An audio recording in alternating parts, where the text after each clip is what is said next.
Welcome to Influential Entrepreneurs, bringing you interviews with elite business leaders and experts, sharing tips and strategies for elevating your business to the next level. Here's your host, Mike Saunders. Hello and welcome to this episode of Influential Entrepreneurs. This is Mike Saunders, the Authority Positioning Coach. Today we have with us Scott Melbye, who's the CEO and Director of Uranium Royalty Corp. Scott, welcome to the program. Well, Mike, thank you. It's great to be on your show. Yeah, I'm looking forward to learning from you because it's always neat to see these types of companies and opportunities out there that are kind of off the beaten path that people don't really know to think about. But then when you understand and learn what all they provide, it provides a really unique opportunity. So I'm excited to learn from you. Give us a little bit of your background and then also what Uranium Royalty Corp is focused on these days. Sure. So I've really had the wonderful experience of being with the nuclear energy and uranium industry for the last 37 years. So I've seen all the cycles and the highs and the lows, but it's really prepared me for the company that I'm involved with now, Uranium Royalty Corp, which is a royalty and streaming company in the uranium mining space. So we're a company that doesn't own the mines, doesn't have the holding costs, the big G&A and overhead, but we build a portfolio of royalty investments that allow investors to get exposure to the nuclear energy story, but do so in a diversified manner and benefit from our decades of uranium experience and doing our due diligence on selecting our counterparties. So, yeah, it's been quite a career, and I will say, 37 years in the uranium business, I've never been more optimistic about nuclear energy and uranium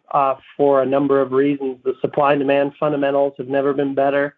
The mega trend towards cleaner and carbon-free energy certainly fits in nuclear's wheelhouse. And then some of the geopolitical things like the horrible events in Ukraine are also impacting our industry positively from our perspective. So happy to unpack that in the time we have today. I was literally, when you were saying that, I was literally in my mind going, boy, we've got a lot to unpack. So I'm glad you mentioned that, and I definitely want to unpack that. But here's something that also pops in my mind. If you're at a dinner party and you're chit-chatting with people and you're talking about, what they do for a living and you do for a living, boy, uranium and nuclear and geopolitical, that's some heavy stuff. So what initially got you into uranium, the uranium field back in the day? Yeah, so I'm a son of a uranium miner who's 96 and still running around, and so I kind of got an early taste of the resource businesses, but I was more inclined to the business, the marketing, finance, corp development, and side of the business than the engineering and geology, which I'm fascinated with. But I got into commodities trading in New York in the mid '80s. And just happened to get into uranium as my chosen commodity, and have never left since then. So it's really been an interesting ride. So what is the uniqueness of uranium? Because when you think about like commodities, like you can invest in gold and silver, and you can invest in a lot of things. Why uranium?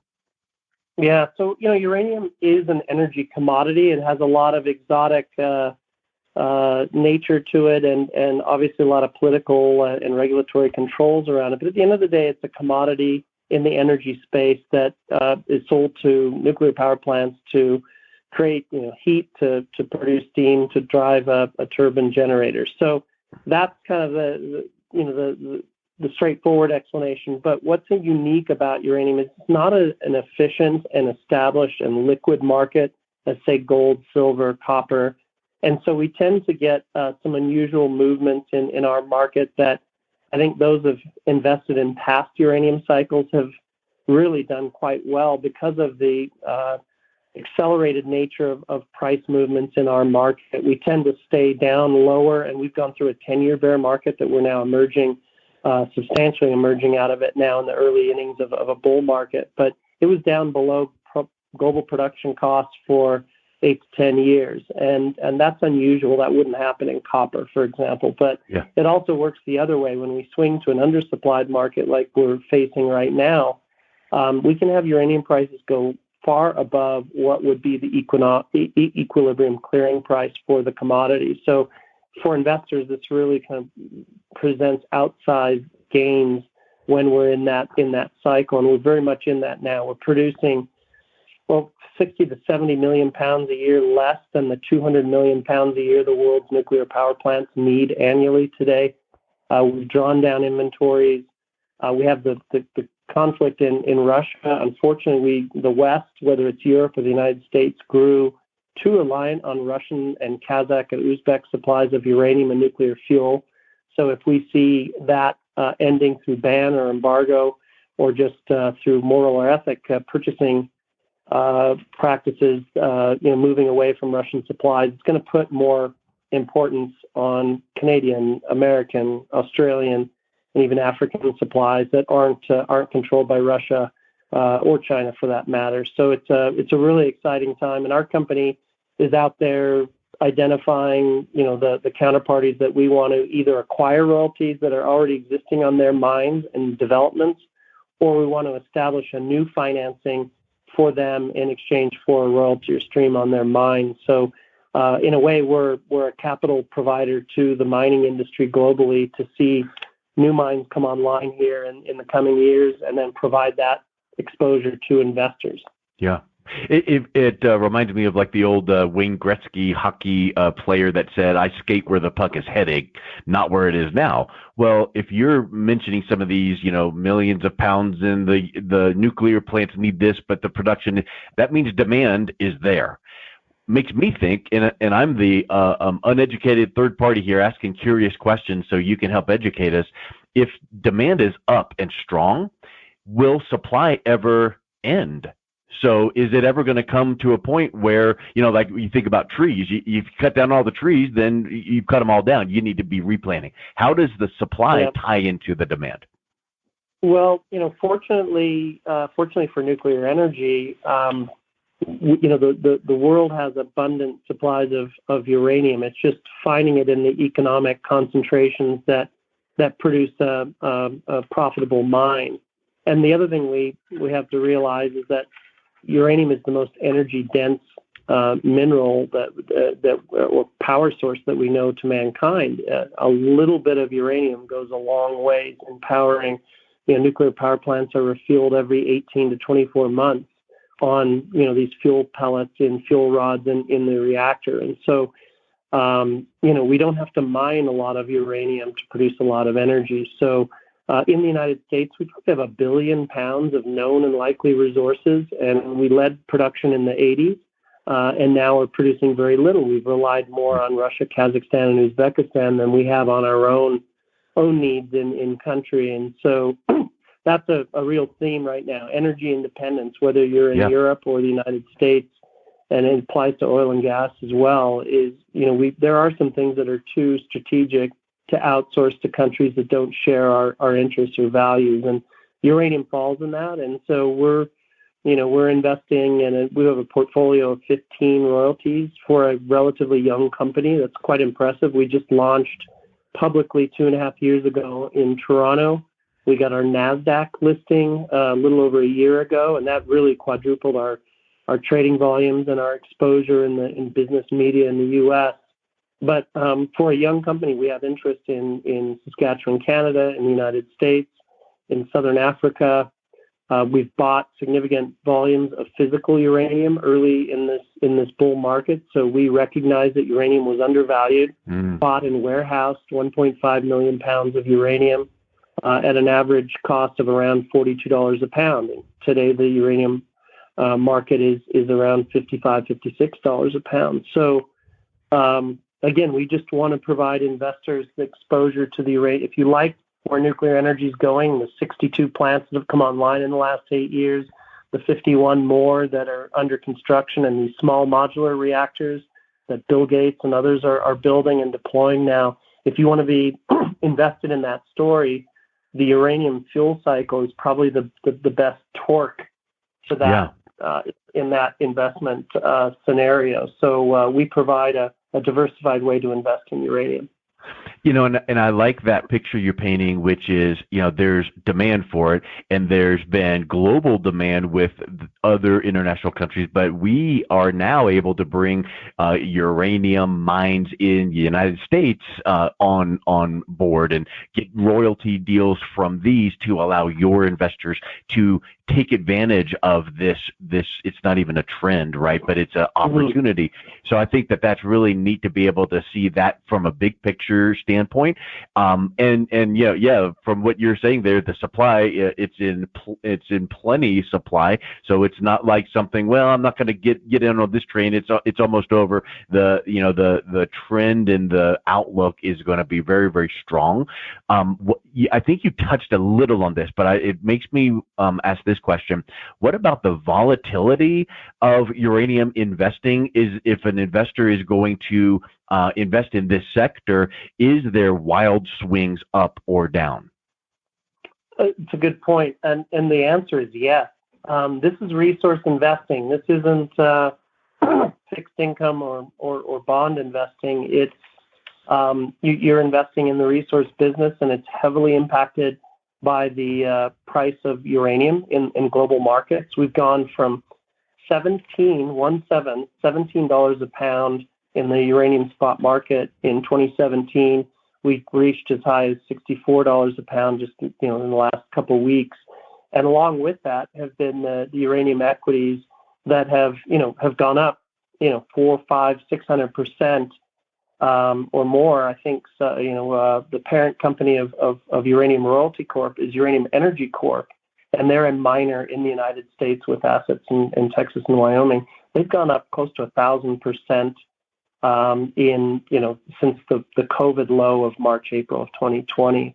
Now, mining is very volatile. Even the last 2 days, if you've noticed, Freeport-McMoRan in the copper space and Alcoa in aluminum reported earnings and spoke to the inflationary impacts on mining globally, and that's very real.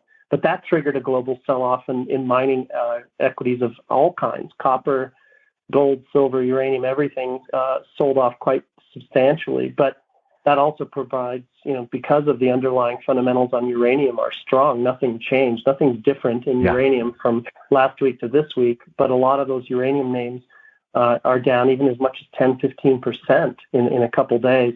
So you have to have the appetite for that kind of risk reward. It depends on your risk tolerance as an investor. But I think if you do your homework and you pick good companies and good commodities that have the right supply and demand fundamentals, uranium is probably as well situated as any other commodity today. I would also throw copper out there and some of these commodities that will really benefit in electric vehicles, for example. Think of the nickel, cobalt, lithium, copper that goes into electric vehicles. Well, think about the electricity going into the electric vehicles. If it's not clean, well, you're not really achieving the clean energy in the transportation sector. So I think these sectors are really, really ripe. And again, we're in an early stage of this bull market cycle. Yeah. Well, and it's like you said, it's not like a stock or bond investment where this company CEO does this, which makes the stock tank, and now the company's going under. Uranium and the gold and the silver and the coppers and these kinds of opportunities, these are long-standing and solid, so there might be fluctuations, but if you know how to take advantage of it, huge. So let's kind of wrap up with this thought. What makes Uranium Royalty Corp different than other people in your space? Because you're not the only one providing uranium royalties. What makes you guys special? Well, we actually are the only pure play uranium royalty company in our industry. It's quite a large industry in base and precious metals like Franco-Nevada, Wheaton Precious, Sandstorm, Royal Gold. These have become $6 billion industry in those commodities. But we're the first mover of that kind in the uranium space. So we do have that advantage.